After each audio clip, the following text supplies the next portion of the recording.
Hey everyone, my name is Josh and welcome back to your fourth stimulus check and news update. We have a lot of news to get into in today's video, but first, if you would like to receive 2 free stocks from Webull valued up to $2,300, make sure to claim them by clicking my link, which you will find in the description box below. Okay, so when the clock strikes midnight on Thursday, the government is officially going to be shut down.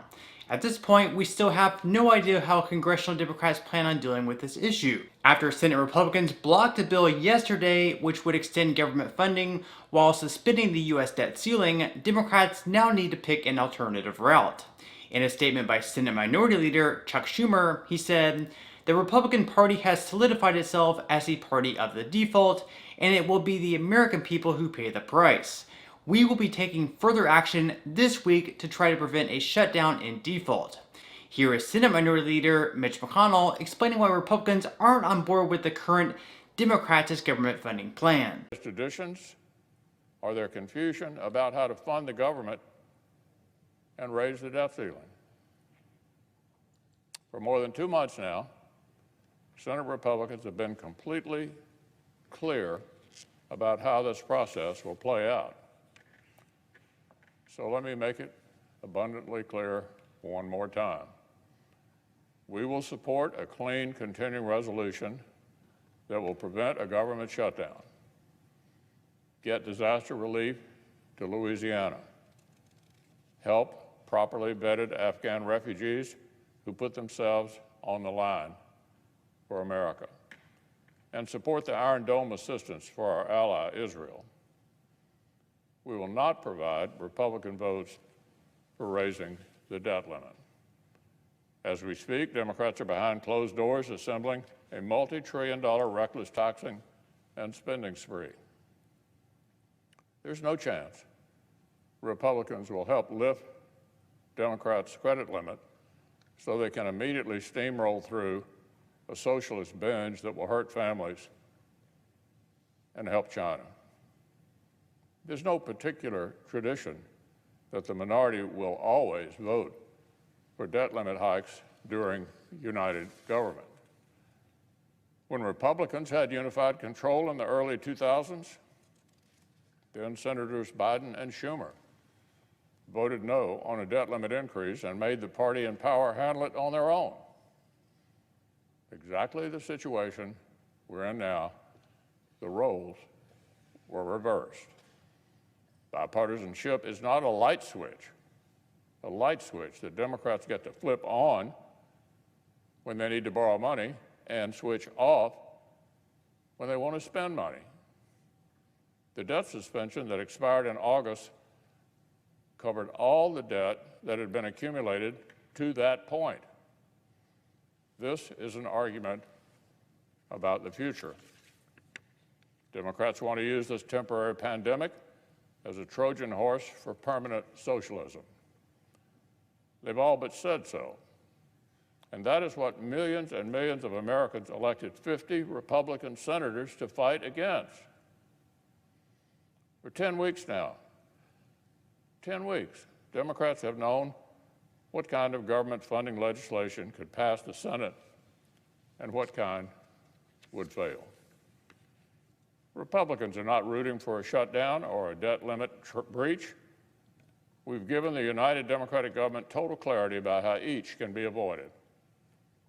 Republicans have explained exactly what kind of continuing resolution can pass the Senate with our support. And late last week, the House Democratic leader publicly said House Democrats are ready to swallow whatever CR the Senate can send them. So the House is ready. Senate Republicans are ready. We could have a bipartisan vote to fund the government today, if not for the odd tactics of the Senate Democratic leader. Before we vote this afternoon, I'll ask consent to strike the partisan CR that is dead on arrival and instead have the Senate vote on a clean, continuing resolution that could pass this chamber easily. We'll see if Washington Democrats actually want to govern or whether they want to add the prospect of a government shutdown to the list of inflation Afghanistan, the border, and all the other national crises that are the direct results of their own decisions. Basically, he's fine with continuing to fund the government as long as they aren't also raising the debt ceiling. But McConnell also says he's not going to have his Republican colleagues on board with the plan, making it bipartisan, when Democrats aren't including Republicans in talks in their other massive bills. McConnell and other Republicans want to make sure that some of the spending that has already taken place up to this point is fully paid off before taking out another credit card. Okay, so in some other news, House Speaker Nancy Pelosi is now saying that they will for sure be holding a vote on the bipartisan infrastructure bill on Thursday.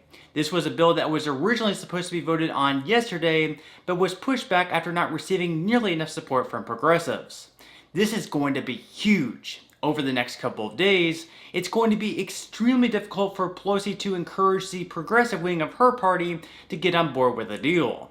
So far, mostly all the progressives in the House have declared they won't vote in favor of the bipartisan bill until they first pass the reconciliation bill, or at the very least, have a deal in place with the Senate. Being that Pelosi now sees an agreement with the Senate in the reconciliation bill being far away, since they're not even close in negotiations with Kyrsten Sinema and Joe Manchin, she's now trying to get them to rally around the bipartisan bill.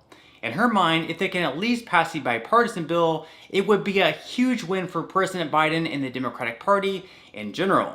Not long ago, though, Pelosi was siding with progressives, saying that the two bills should be tied together. So obviously a huge change in thinking on Pelosi's part, mostly due to the fact of coming to the realization that both of these bills may end up falling apart. And to make things worse for Pelosi, there are now rumors that House Republicans plan on voting against the bipartisan infrastructure bill after originally helping craft parts of the bill, which will now force Pelosi to not lose any Democratic votes in her chamber. If she were able to get at least a dozen or so votes from Republicans in the House, even if some progressives voted no, she could still get the bill through. Now, it seems like she'll need to not lose any progressive votes in the House, because if she does, the bill will end up failing.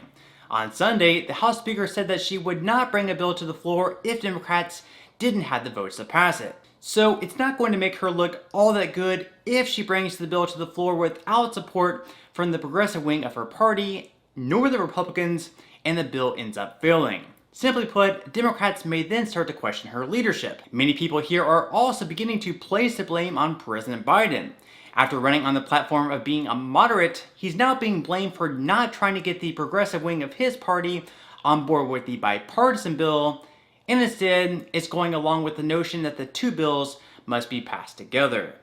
So will Pelosi be able to do enough convincing to the progressive wing of her party that they will be able to work out a deal soon with Manchin and Sinema? Time will only tell, but it's tough seeing the progressives backing down from their promise. After all, Alexandria Ocasio-Cortez, one of the leaders of the Progressive Party, said the bipartisan bill was basically evil, being that it was basically drafted by ExxonMobil. This bill is not really the bill they care for or particularly want.